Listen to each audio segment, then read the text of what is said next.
What up guys, it's Lock and Load here, and today I am going to be redoing a few of my old videos, doing them a little bit better so we all understand a little bit better and it's a lot more clearer.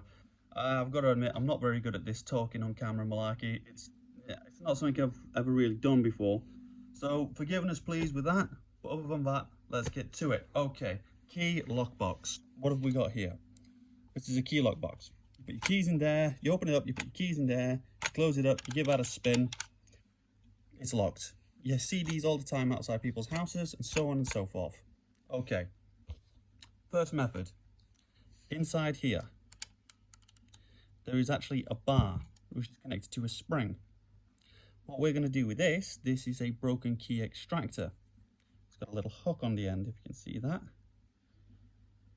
What we're going to do is we're going to insert this down, underneath, hook on and pull that bar down.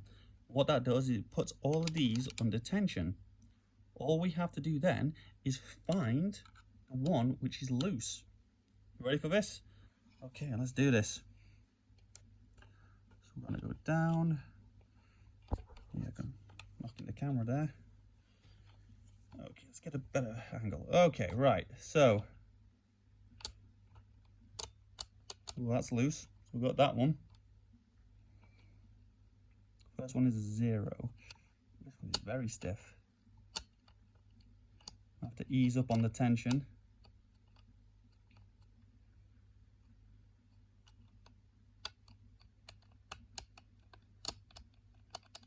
Two. Second one is 2. Gonna reposition.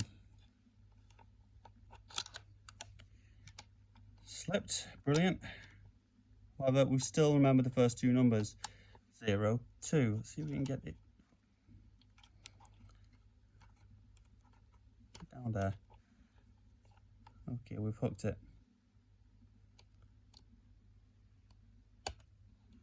This one is stiff as well.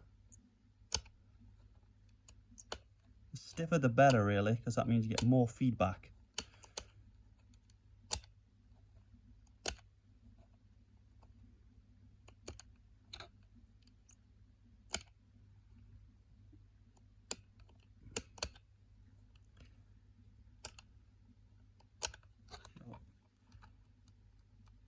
Zero, 2, 4. Okay.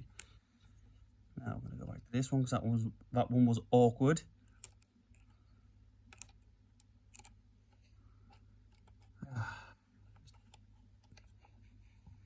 Okay.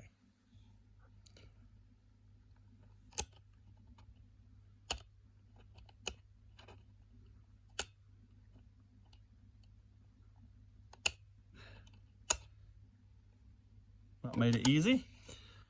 A nice little click at the end. It just seemed like all of them just fell into alignment. Okay, we got 0, 2, 4, and 8. What do you say this thing opens?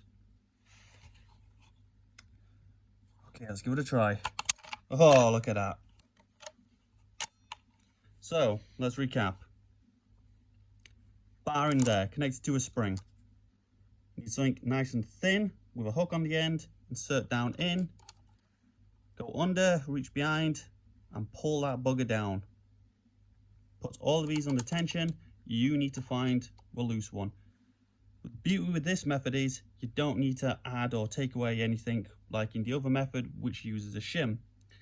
Alright, hope you guys have learnt a lot. I'm Lock and Load, signing out.